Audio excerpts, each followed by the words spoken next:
A todos, bienvenidos una semana más a las entrevistas en mi canal de YouTube. Esta semana volvemos a contar con Pedro Gutiérrez, quien es el fundador de Gutiérrez Capital y analista en un fondo de inversión. Pues quería traer a Pedro para que nos contara un poco sus inicios en el mundo de las inversiones, qué es lo que le ha motivado y alguna de las historias que he tenido la suerte de escuchar, algunas de sus aventuras y que quería que compartiera aquí con nosotros. Entonces, Pedro, la primera pregunta. ¿Por qué empezaste a invertir? ¿Por qué te interesó este mundillo? Pues principalmente, bueno, antes de nada, gracias a ti, Edu, por invitarme. Principalmente empecé, no sabría decirte un momento, pero sí que es verdad que en mi casa he tenido siempre esa cultura, no sé si llamarla austríaca, pero del ahorro, bueno, del no consumir, de guardarlo todo para el futuro, pensar muy bien dónde se destinan los recursos, etcétera. Y yo creo que el simple hecho de haber estado bastante ligado a ese tipo de cultura desde pequeño, una vez descubres la inversión es bastante fácil que te atraiga porque lo tienes ya un poco dentro de, digamos, tu programación cultural o como tan programado de pequeño, digamos.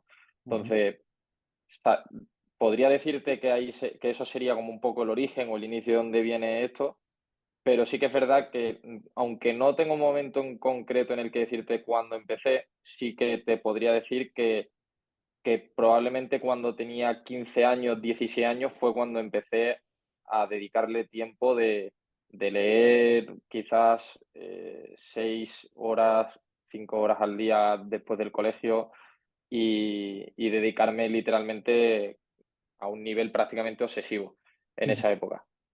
Eh, Comentabas un poco de tu formación, ¿no? O por lo menos tu educación en casa. Y una de las cosas bueno, una duda que me entra es, ¿crees que es educación? ¿Crees que es parte del ambiente o es parte de la genética? Porque alguien puede decir, no, a mí me educaron de esta manera y yo al revés, en cuanto he visto algo de dinero o en cuanto he tenido la oportunidad de gastar, he gastado, porque de niño no tenía nada. O sea que al final son dos historias que las dos pueden tener sentido, ¿no? Me cuenta una historia tanto la de, no, en casa me han educado de esta manera, yo continúo siendo así, o en casa me han educado así, entonces yo en el momento en el que he tenido libertad, algo de libertad financiera o algo de dinero, me lo he gastado. ¿Crees que esta segunda historia también puede tener sentido? ¿Que haya gente que le dé el efecto rebote? ¿No? ¿O cómo crees que funciona un poco la educación en esos valores?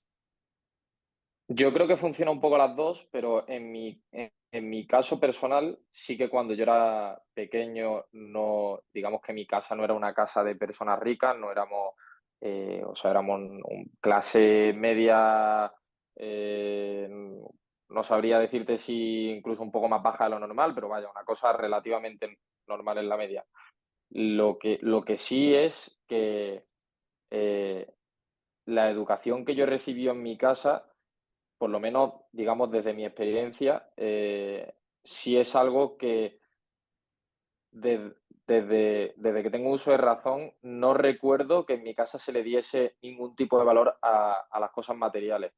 Entonces, eso al final, a futuro, cuando por lo menos aprendes o en mi caso desarrollas esa eh, indiferencia por las cosas materiales, sí que es verdad que cuando llega el futuro y tienes a lo mejor una condición económica un poco más alta de lo normal, no tienes esa necesidad de gastarlo ni de nada parecido porque al final entiendes o has aprendido que no va a cambiar realmente tu situación, ya sea, no sé si decir de felicidad o de lo que sea, pero aprendes a ahorrar y simplemente, o sea, no te diría que no aprendes tanto a ahorrar, sino que aprendes a no gastar, a no consumir.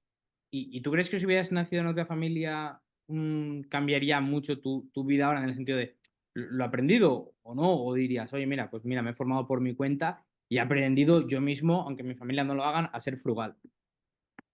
No, no, yo 100% diría que es algo que me viene, o sea, que me viene de familia. O sea, no, sí es verdad que no, la parte de empresa, entender cómo funcionan empresas y la habilidad que tengo un poco, tanto analítica como también, pues, pues, quizás para los negocios, etcétera, no la he desarrollado de familia porque no vengo de una familia de empresarios.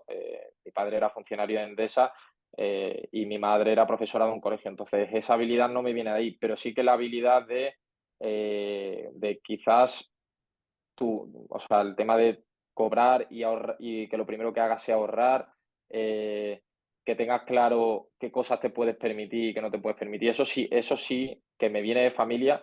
Y, por ejemplo, yo recuerdo de pequeño, quizás 2008, 2007, la gran recesión, donde en quizás muchas casas cercanas a la mía o muchas situaciones cercanas a la mía sí que se notó mucho más el impacto de esa recesión.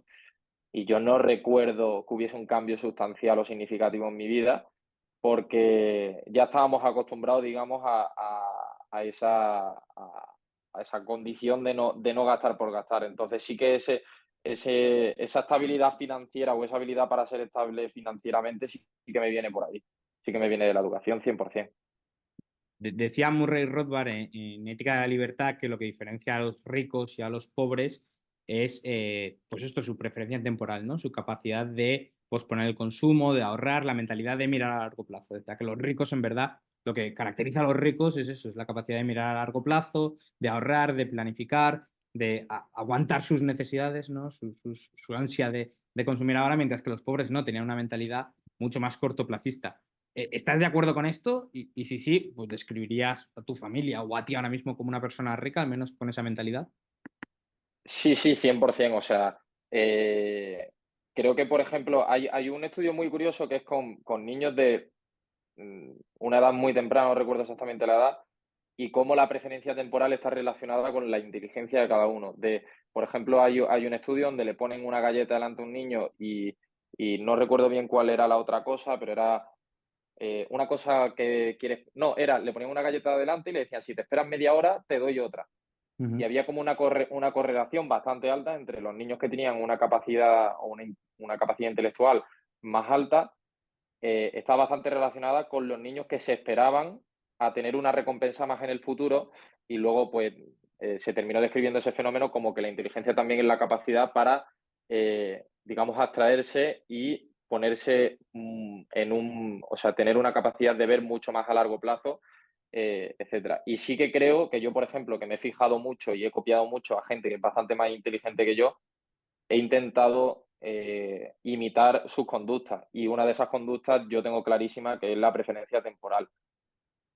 Pero la preferencia temporal creo que también viene muy determinada por la capacidad que tienen esas personas de ejecución, no solo de preferencia temporal. Me explico. Creo que hay veces que, bueno, hay familias que tienen salarios más altos y familias que tienen salarios más bajos, y creo que eso sí que está correlacionado, es la capacidad, no sé si llamarlo disciplina, pero de ejecución y de planificación. O sea, de que sean capaces de planificarse y luego ejecutar, no solo de preferencia temporal. Ujú. Me parece curioso el estudio que mencionabas, depende de la edad de los niños. Igual lo que puede mostrar es eso, que no importa tanto la familia donde nazcas, sino que es algo más genético, ¿no? Tu preferencia temporal, que era un poco mi duda al principio. O también a lo mejor hay un tercer factor que no estamos teniendo en cuenta, que es la capacidad de obedecer órdenes, que igual la gente más responsable luego termina siendo más lista, bueno, también dependerá de cómo lo midas, ¿no? Que, que, que no, y al final, bueno, pues la gente capaz de recibir órdenes o capaz de entender estas cosas, luego en un futuro también será capaz de entender que posponer el consumo le va mejor. No sé, sería interesante sobre todo ver la edad de los niños del estudio. Una de las cosas que mencionabas era que empezaste, eh, bueno, pues con esta obsesión, ¿no? Con 15, 16 años leyendo pues ya unas 6, 7 horas al día. Bueno, intuyo, ¿no? No sé si estás de acuerdo, pero intuyo que mucha gente de la que nos ve igual se puede sentir identificado con esta obsesión, porque yo también lo he sufrido, ¿no? De tener un tema que me pique porque siento picor y decir, no, es que hasta que no esté contento con lo que sé sobre este tema, no voy a parar de leer, no voy a parar de informarme. ¿Por qué crees que la gente de nuestro mundillo, nosotros, la gente, muchos de los que nos vea, somos tan obsesivos? O sea, ¿por qué parece que la gente que le gusta la economía, que le gustan las finanzas, que ve vídeos de YouTube, sea un poco obsesiva? ¿Por qué crees que tenemos este rasgo de personalidad en común muchos de nosotros? Pues yo, si te soy sincero, no tengo ni idea de por qué lo tengo, pero ni la más mínima idea. Lo que sí que creo que lo relaciona puede ser un poco, o por lo menos desde mi punto, o sea, desde mi posición o mi experiencia está muy relacionado sobre todo con la curiosidad que me genera un tema muy relacionado con la conducta humana. Y creo que eso al final me interesa muchísimo y me vuelvo casi obsesivo. O sea, al final la inversión no es otra cosa que el análisis de las conductas, no sé si llamarlo microeconómica, a gran escala. O Ujú, sea, te diría que es como lo veo yo de cierta manera. Pero sí que creo que hay, generalmente en las personas que conozco, sobre todo, que son mucho más obsesivas que yo, sí que creo que hay un punto de habilidad, porque creo que al final con lo que más te obsesiona suele ser con lo que notas que eres bastante mejor que el resto. Y cuando encuentras algo, yo personalmente soy una persona que ha hecho mucho prueba y error, o sea, he probado muchísimas disciplinas muy diferentes a nivel de interés, a nivel de interesarme, curiosear sobre ciertos temas. No he sido una persona que, que se ha quedado muy estática con un ámbito en concreto, sino que he probado muchísimas áreas y al final en la que he notado que tengo mucha más habilidad que el resto o que se me da bastante bien y que o sea, noto que tiene eh, eh, un cierto componente parecido a que es como un juego, como un videojuego donde voy pasando niveles y voy mejorando a un nivel bastante rápido. Y creo que a mí personalmente eso es lo que me ha hecho ser bastante obsesivo con este tema. ujú. Puede ser. Yo lo que creo es que, sobre todo, o sea, la gente del mundillo, la gente cercana a mí, sobre todo gente libertaria, ¿no? Tendemos a ser muy sistemáticos. No tanto que los libertarios sean sistemáticos, sino que la gente sistemática tiende a volverse libertario porque es gente que lo quiere tener todo muy ordenado, quiere explicaciones, no se deja tanto llevar por las emociones o por cosas que no tengan una explicación detrás. Y esto pues te lleva a interesarte por las ciencias sociales, la economía sobre todo, esta filosofía política, ¿no? El libertarismo oye, ¿por qué este tiene poder sobre mí? ¿Por qué me lo digan? ¿Por qué tal? Entonces, esto es una cosa que también mira mucho Jonathan Haidt, no sabes quién es, un psicólogo social, el de la mente de los justos y eso, que habla de eso, de cómo los libertarios tendemos a ser los más sistemáticos. De ahí muchas veces las bromas de que los libertarios somos autistas, estamos en el espectro y cosas así, y es porque tenemos actitudes que se solapan, ¿no? Entre ellas la de volvernos a veces obsesivos con un tema que necesitamos entender. Por eso me ha hecho gracia porque es algo con lo que me identifico bastante y que tú has comentado y digo y creo que mucha gente que nos esté viendo se puede sentir identificado. Entonces, hablabas de que empezaste a leer. ¿Cómo decidiste dónde empezar? O sea, si ahora de repente tengo 16 años y quiero empezar a leer sobre un tema de inversión, no sabría dónde empezar. Igual ahora ya sí, pero en su momento no. ¿Cómo lo decidiste? ¿Cómo te guiaste? ¿Qué utilizaste de guía? En mi caso fue bastante simple y siempre que he intentado aprender cualquier tipo de práctica o ámbito, lo que sea, he intentado utilizar siempre el mismo método, la misma forma, que es quiénes son los mejores de la historia Ujú, y qué puedo copiar de ellos. Y en la inversión, pues al final buscas quién es el mejor inversor de la historia y te sale al final Warren Buffett y luego buscas cuál es el método de inversión de Warren Buffett y te enseñan el inversor inteligente, el value investing, security analysis, etcétera, que son como los libros que escribió su maestro, que era Benjamin Graham. ujú. Y empiezas a investigar por ahí hasta que terminas pues viendo un poco la historia al completo de la inversión, lo que se llama inversión fundamental, que es bueno, cómo surge el value investing y cómo surge pues también un poco el quality investing de la mano de Phil Fisher, valiendo un poco sobre todo de la historia de la finanza hasta que llegas al día de hoy. Y yo creo que aplicando un poco siempre de sentido común y de entender y de razonar lo que se está haciendo y buscar siempre cosas que entiendas. O sea, no hacer las cosas excesivamente complicadas. O sea, si lo entiendo, pues lo aplico y si no lo entiendo, pues me olvido. Y a base, pues eso, de sentido común, creo que es bastante, o sea, creo que es más fácil de lo que parece decirlo, pero sí que fue un poco mi brújula, digamos, mental o intelectual a la hora de desarrollarme dentro de este ámbito. ¿Cuáles son las métricas para determinar quién es un buen inversor o el mejor inversor? Que dice Warren Buffett, el mejor inversor, vale. ¿Cómo medimos eso?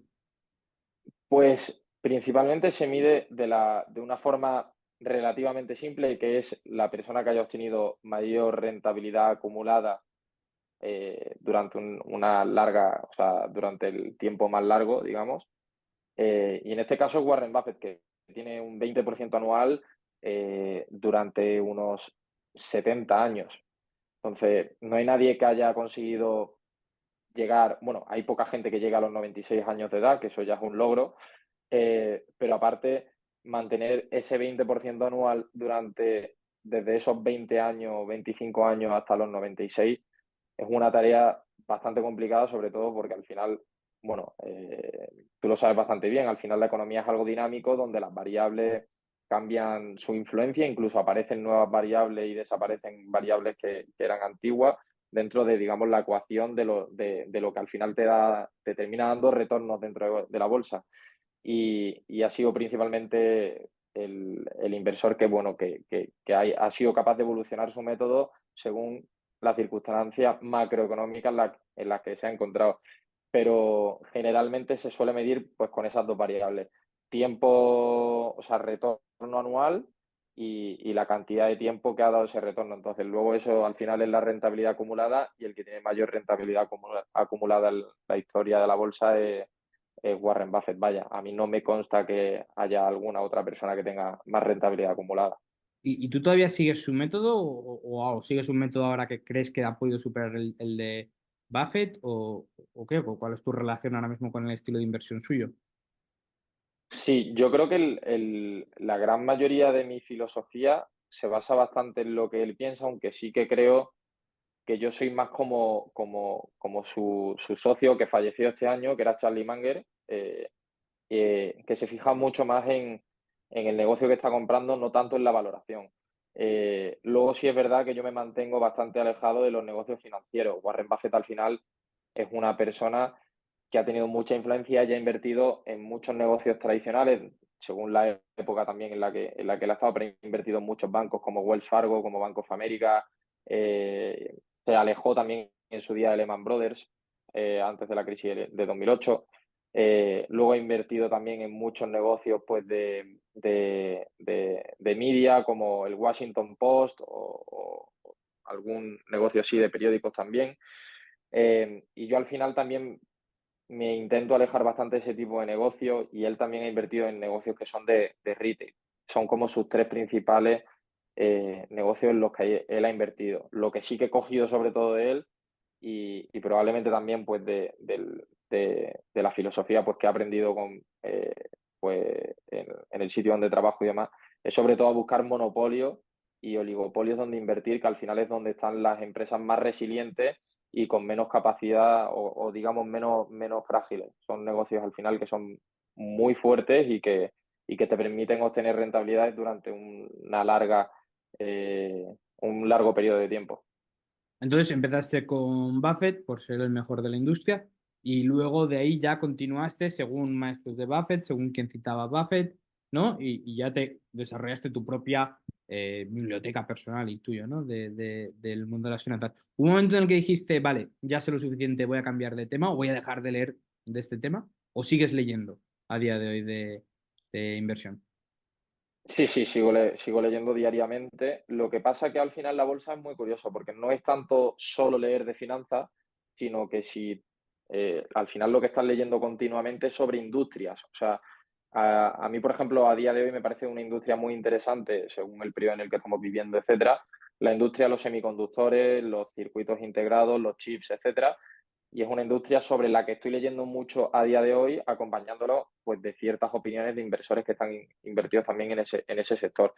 Pero sí, diariamente me sigo alimentando de libros de finanzas. Sí es verdad que, bueno, que al final esto es un poco la ley de los rendimientos marginales decrecientes y lo que te aporta el primer libro no tiene nada que ver con lo que te aporta el último, porque el último a lo mejor sacas algo nuevo en el 1% de ese libro y en Ujú, el primero pues el 100% es nuevo. ujú, ujú. Entonces, bueno, intuyo que cada vez vas leyendo otros temas, ¿no? Y otras cosas que también te interesan más allá de las inversiones. Porque veo, bueno, te sigo en Instagram y lees de todo, lees bastante, ¿no? Sigues manteniendo un alto ritmo de lectura, ¿verdad? Sí, sí, sí, o sea, probablemente al día, al final, bueno, por trabajo estoy leyendo entre 10 12 horas al día, o sea, de lunes a viernes, y luego el tiempo que no estoy en el trabajo leo a lo mejor 2, 3 horas más al día, así que unas 15, 14 horas estaré mínimo leyendo al día. Y luego sí, o sea, toco muchos más temas. Últimamente me estoy interesando por un poco más la filosofía, que es un tema que nunca he controlado del todo y sí que es un tema que me parece bastante interesante. Sobre psicología también he leído bastante. Eh, quizás también he leído, bueno, economía, ya lo sabes, y bueno, ya tecnología, ciberseguridad, sobre semiconductores, justo es lo que estaba mencionando. He leído también sobre inteligencia artificial, deep learning, machine learning, LLMs, etcétera. O sea, de matemática, física, química, sobre energía nuclear, bueno, tipos de energía también me gusta leer bastante últimamente. O sea, Ujú. toco bastantes temas en general. Sí, sí, bueno, que un poco te obliga.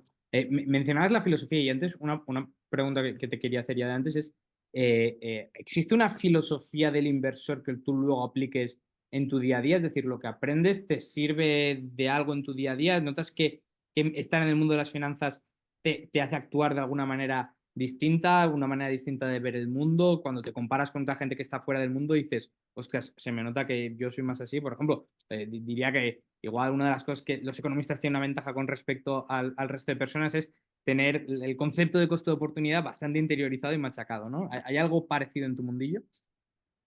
Sí, 100%. O sea, el concepto de coste de oportunidad, por ejemplo, es una de las cosas principales. Y luego te diría que quizás pueden ser tres conceptos, que el primero es, tengo muy claro también que el mundo funciona a base de incentivos. Ujú. Creo que sobre todo a la hora de invertir, como tienes que, digamos, la empresa en la que estás invirtiendo no la diriges tú, tienes que tener muy claro cómo están los incentivos alineados, no solo del management, sino la cultura de empresa, la industria, cómo todo está alineado para que vaya, digamos, en el mismo sentido al que van tus intereses como accionista o como inversor. Luego también te diría que otro aspecto muy importante que yo por lo menos extraigo para mi día a día es que no puedes exigir algo si no aportas otra cosa antes. O sea, siempre, o que si te exigen algo, te tienen que aportar también algo a la hora de, digamos, esas relaciones un poco más personales. Hay muchas veces, pues, que yo, por ejemplo, es algo que he aprendido bastante en los últimos años, que hay muchas veces que hay personas que por ciertas circunstancias de la vida, pues, esas personas piden y no aportan valor, o viceversa. O tú hay situaciones en las que incluso pides sin darte cuenta y sin aportar valor, y eso al final se te queda un poco más claro de que al final todo tiene que ir, pues, todo coste o toda inversión de tu tiempo en general tiene que ir acompañada o de una rentabilidad futura o de una compensación actual. Entonces, esos términos, esos conceptos al final se te quedan un poco en la mente. Y luego también la curiosidad. O sea, cuando escuches sobre algo o ves cualquier tipo de situación cotidiana, cualquier cosa, cualquier concepto nuevo que escuches, al final preguntar el por qué e intentar llegar como al final de la cuestión, y intentar tener una visión un poco más a largo plazo sobre ciertas cosas que te puedan ir pasando, lo extraes y son aprendizajes que al final te quedas prácticamente para toda tu vida y que a nivel personal también te ayudan muchísimo. Y al revés, cosas de tu vida que te ayuden a ser mejor inversor. Por ejemplo, un ejemplo que se me ocurre es, bueno, el hecho de que te guste anime, ¿no? Te hizo un día a motivarte a analizar Toei, ¿no? Que tienes un artículo que me gustó mucho en el Substack sobre el análisis de Toei. Cosas que digas, oye, mira, pues esta peculiaridad mía, el hecho de que me guste el anime o el hecho de que me guste esto o el hecho de esto otro, hace que sea mejor inversor. Sí, pues te diría que el hecho de que soy bastante multidisciplinar es Ujú. algo que me ha servido mucho, porque o sea, muchos inversores le pasa que son muy especialistas en un campo, en una industria o lo que sea, y se ciñen ahí, y a lo mejor en esa industria pues no hay más de 100 empresas. Entonces te ciñes a un mundo o un universo de inversión donde no puedes invertir en más de 100 empresas, porque si te sales de ahí no entiendes lo que estás haciendo. Y a mí, en mi caso, por ejemplo, la multidisciplinaridad me ayuda bastante, a no quedarme con un limitado en un cierto aspecto. Luego también me ayuda bastante a que soy una persona que suele llevar las cosas. Creo que tengo bastante capacidad de abstracción y que termino haciendo bastante simple las cosas que a priori pueden parecer complejas, o intento hacer lo más simple posible todo. O sea, no soy una persona que utilice pensamientos ni muy complejos ni nada. Siempre intento ser lo más simple posible y lo más pragmático, digamos. Y eso creo que también me ha ayudado sobre todo a ser inversor, porque hay veces bueno, que hay muchos analistas o muchos inversores que parece que en cierta medida parece que van a ganar más dinero por ser más originales o por tener tesis de inversión más complicadas. Y al final realmente aquí el que gana más dinero es el que hace la mejor inversión y no la más complicada o la más original. Mm. Entonces, creo que eso también es una ventaja o una capacidad, una habilidad que me ayuda bastante, sobre todo con el tema de las inversiones. ¿Qué porcentaje de tus colegas, y por colega no me refiero a compañeros de trabajo, pero de gente en tu industria, crees que no tiene ni idea? O sea, ¿qué porcentaje crees que es pura paja, gente que está ahí de paso, que en verdad no apenas sabe lo que está haciendo, que sabe hacer una función, ¿no? O sea, hacer una cosa, le han enseñado a cumplir unas órdenes, estar delante del ordenador, picar unos datos en Excel y ya está, no entiende qué está pasando. Sí, pues te diría que bastante pocas. Por ejemplo, en mi trabajo y en la empresa donde yo estoy, precisamente es justo todo lo contrario. Creo que estoy rodeado de gente mucho más capaz que yo. Pero cuando me salgo de esa zona y hablo con gente más externa, etcétera, creo que o sea, al final es un mundo donde tu trabajo es predecir, y para predecir tienes que saber razonar o tener, digamos, cierta capacidad de análisis, tanto deductivo, inductivo o lógico. Eh, y te diría que en la industria es bastante poco común, o te diría prácticamente, o sea, muy, muy escaso, encontrarte con personas que razonen lo que hacen. O sea, porque en general tú sales, por ejemplo, bueno, de la universidad o de donde sea, te han enseñado unos métodos de valoración o tú has aprendido unos métodos de valoración determinados trabajando, y no hay nadie que se pregunte por qué se utilizan esos métodos de valoración o por qué se utilizan otros, Ujú. o a la hora de coger las cuentas de una empresa, por qué se excluye un tipo de gasto o por qué se normaliza algún tipo de ingreso, etcétera. Y te das cuenta de que hay veces que hacen cosas muy, muy complicadas que no tienen ningún sentido, que básicamente provocan muchas más ineficiencias. De hecho, yo tengo una teoría que es que conforme se van evolucionando más las finanzas, la gente entiende menos y por lo tanto se provocan más ineficiencia en el mercado. Solo hay que ver los movimientos o sea, la volatilidad de la bolsa conforme pasa el tiempo que aumenta. Eso se lo escuché algo muy parecido a Nick Szabo, que decía que la bolsa cada vez iba a ser más volátil, pero sobre todo por la rapidez en la que se transfiere la información, que ahora Elon Musk fuma, pues, yo qué sé, fuma marihuana en el podcast de Joe Rogan y de repente las acciones caen en picado, o pone un buen tweet y suben, o cosas así, que sí, que puede ser, y a lo mejor es multicausal, ¿no? Que puede ser que lo que tú digas tiene bastante sentido que lleve a eso, a una mayor volatilidad de la bolsa.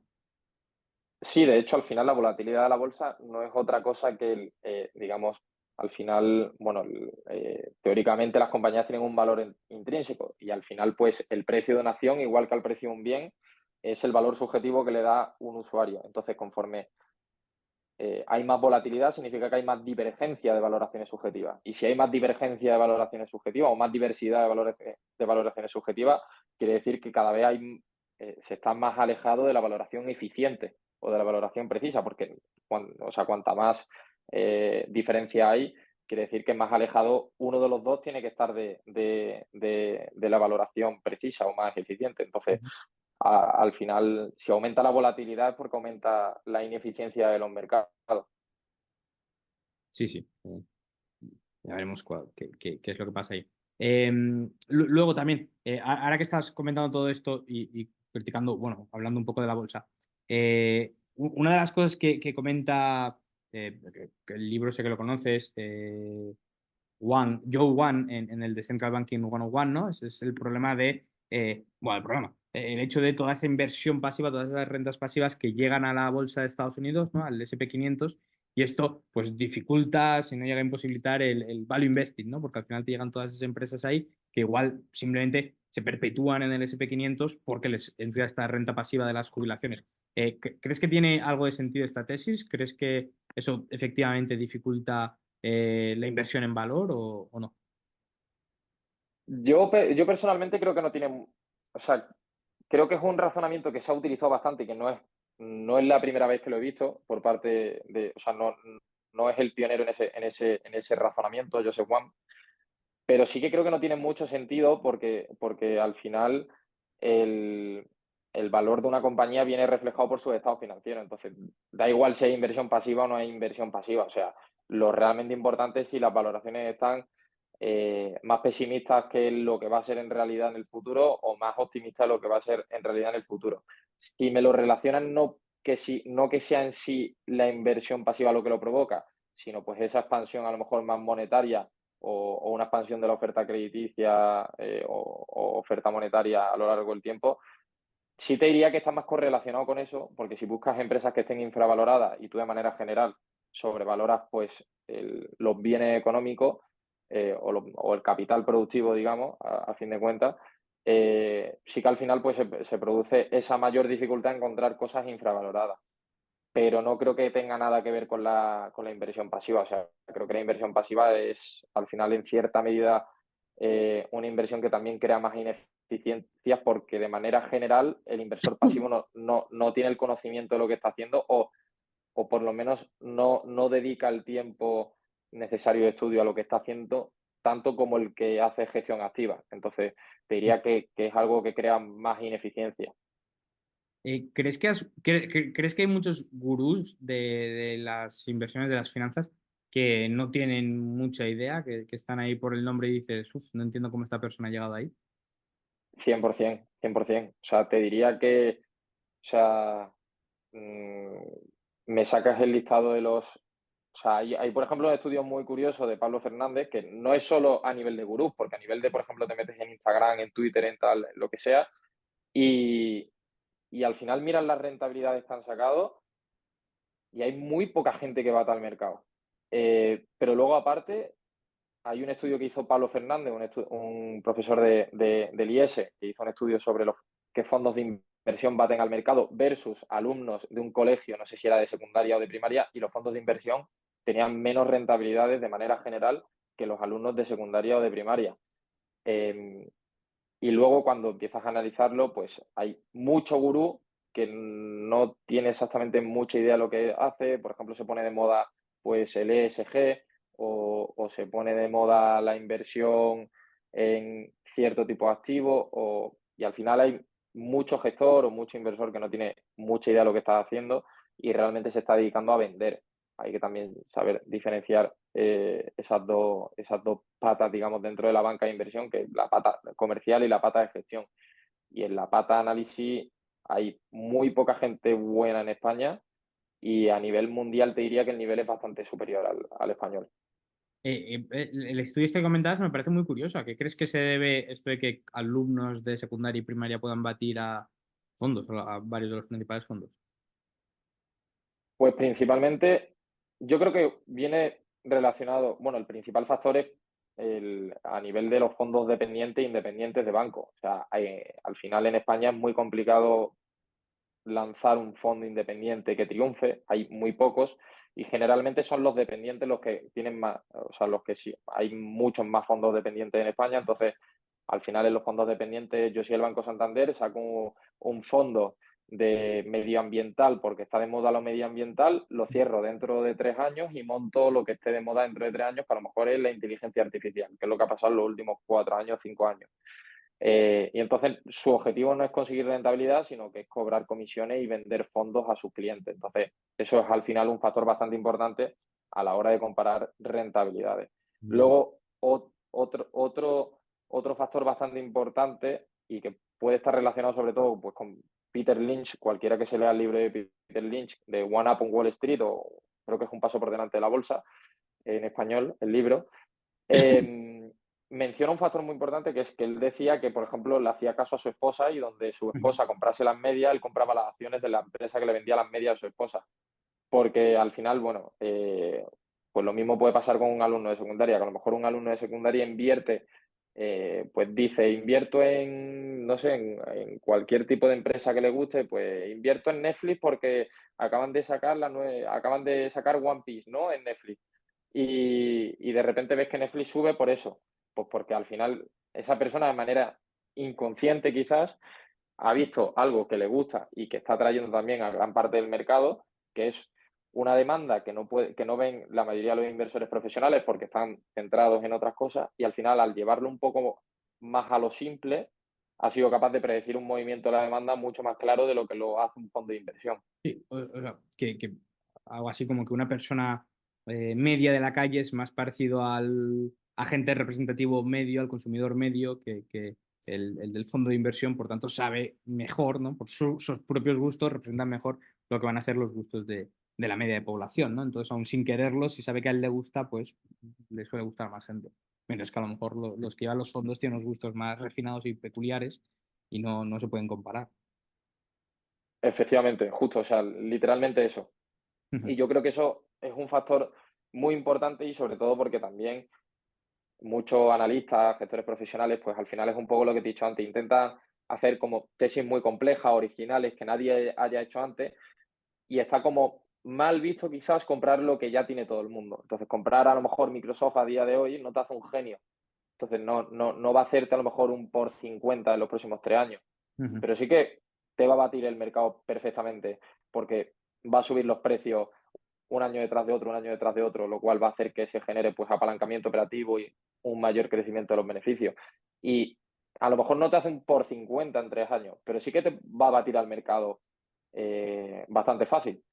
Y hay veces que, pues, en general en el mundo de la inversión, eh, la gente busca más pues ser el próximo genio, más que ser el rico que se ha hecho rico de una forma paciente y simple. Igual el prestigio, ¿no? Muchos de los inversores valoran más el prestigio que la rentabilidad, el prestigio entre sus compañeros, ¿no? Que la posible rentabilidad de hacerlo bien.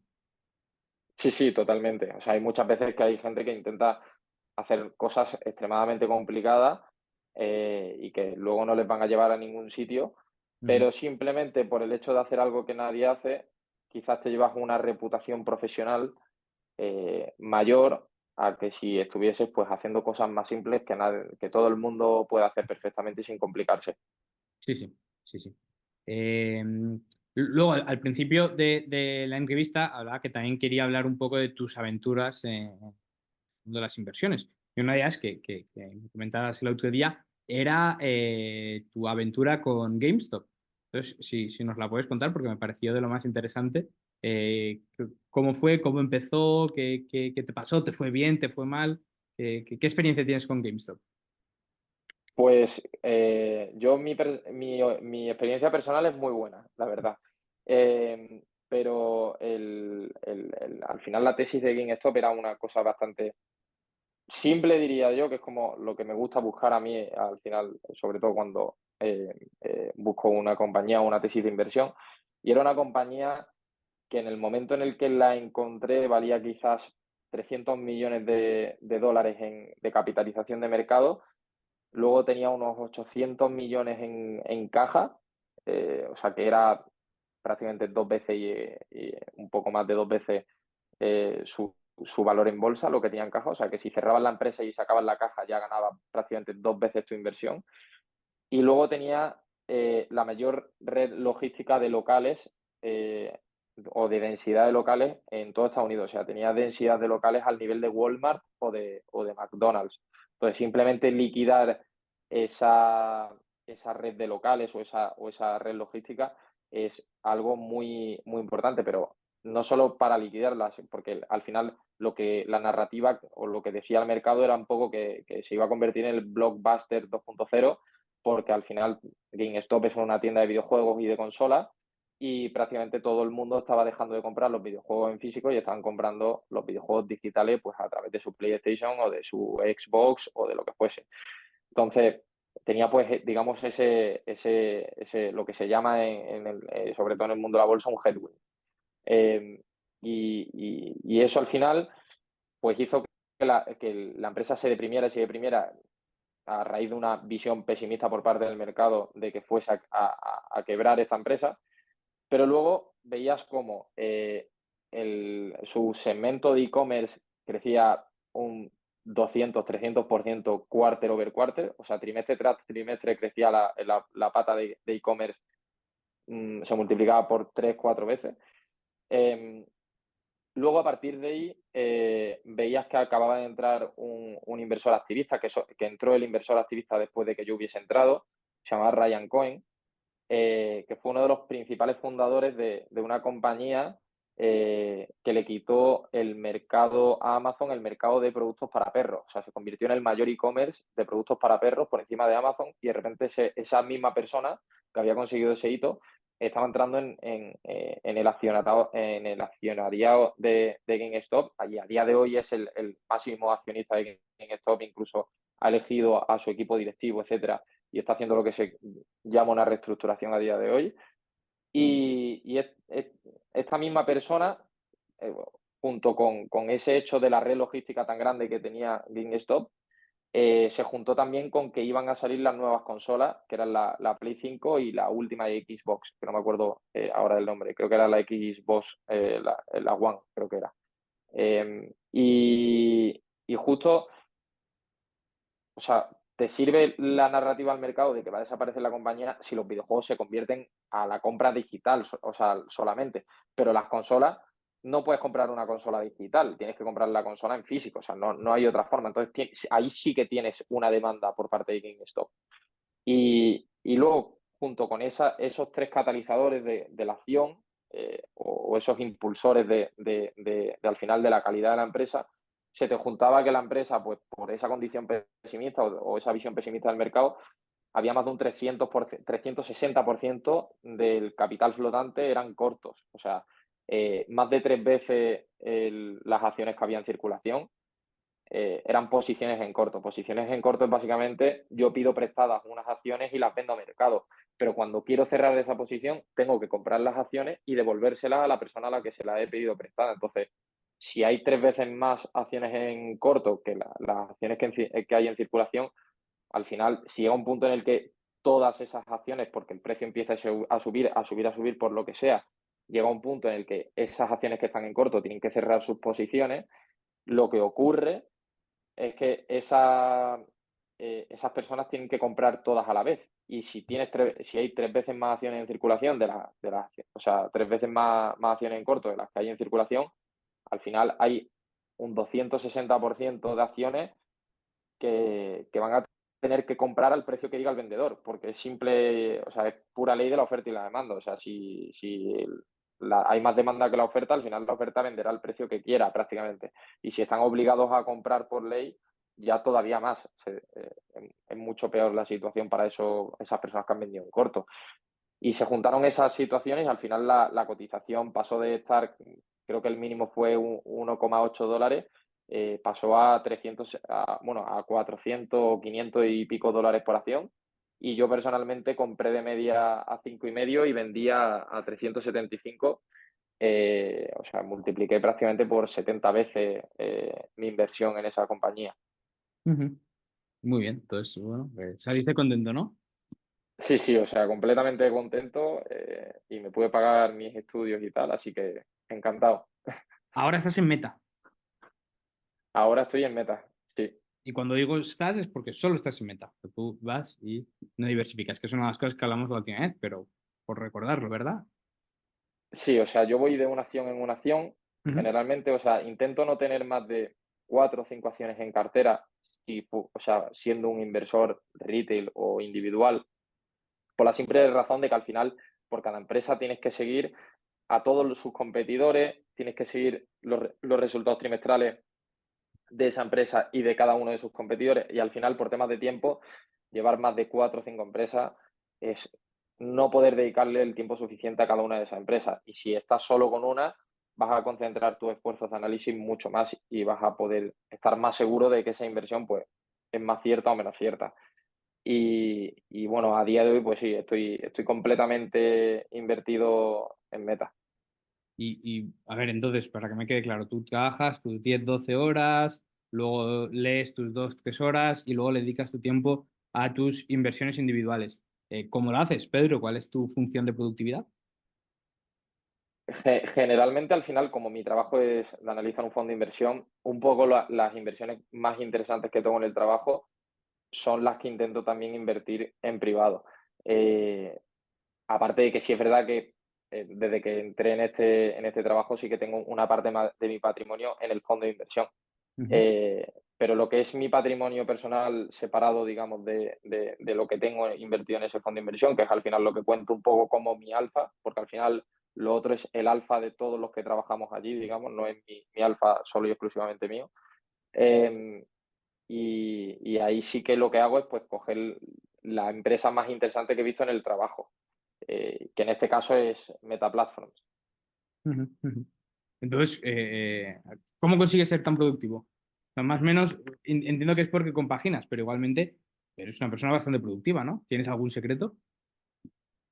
Em, Te diría históricamente no he sido tan productivo, la verdad, debo admitirlo, pero sí que con el tiempo creo que mm, conseguir mecanizar algo que aparte te guste y que seas capaz de planificar o sea, y también de ejecutar, porque no todo, hay veces que pues te planificas y terminas no cumpliendo. Creo que al final el ser capaz de comprometerte contigo mismo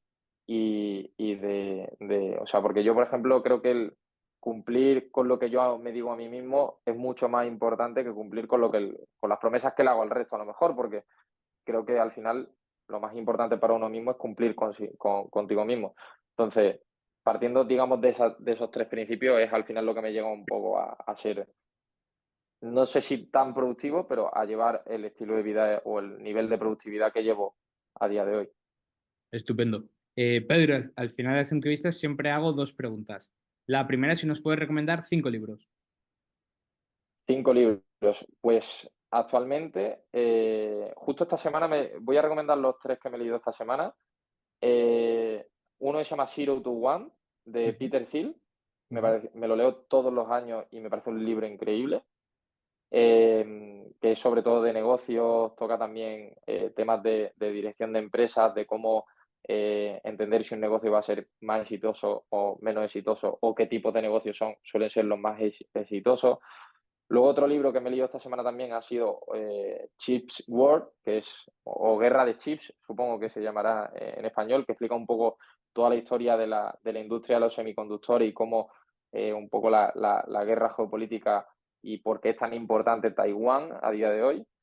Y el tercer libro que me he leído también esta semana es uno que se llama Financial Shenanigans, que es sobre fraudes contables y a ujú. mí personalmente, para cualquier persona que esté interesada en un nivel relativamente avanzado de finanzas, se lo podría recomendar ese libro. Me parece bastante bueno.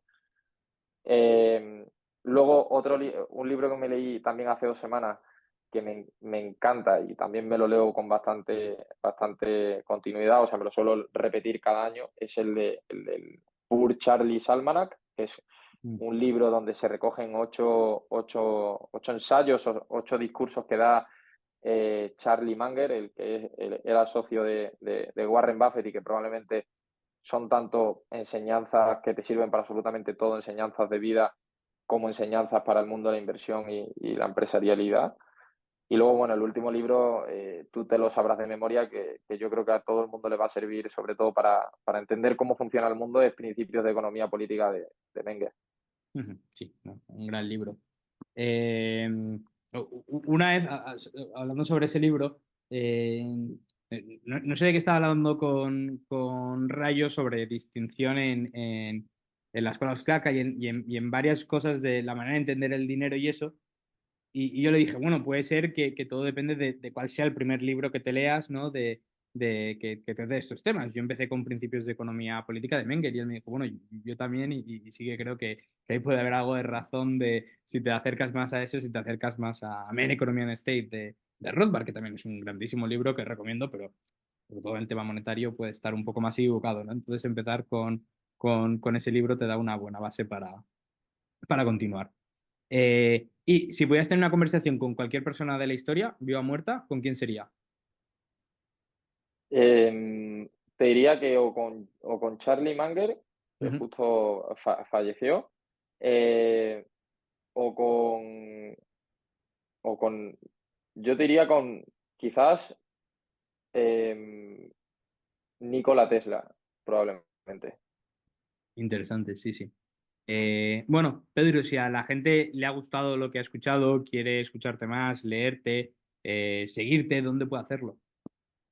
Pues tanto en Instagram como en Twitter tengo una cuenta que se llama Gutiérrez Capital, Ujú, donde quizás a veces me pase un poco de troll a lo mejor, pero sí que en la mayoría de ocasiones intento aportar curiosidades y cosas que leo y bastante valor de lo que a mí me va ayudando en mi día a día. ujú. Muy bien. Pues nada, Pedro, gracias por tu tiempo y espero que vuelvas pronto al canal. Yo encantado de volver cuando sea, vaya, ya lo sabes. Genial. Gracias.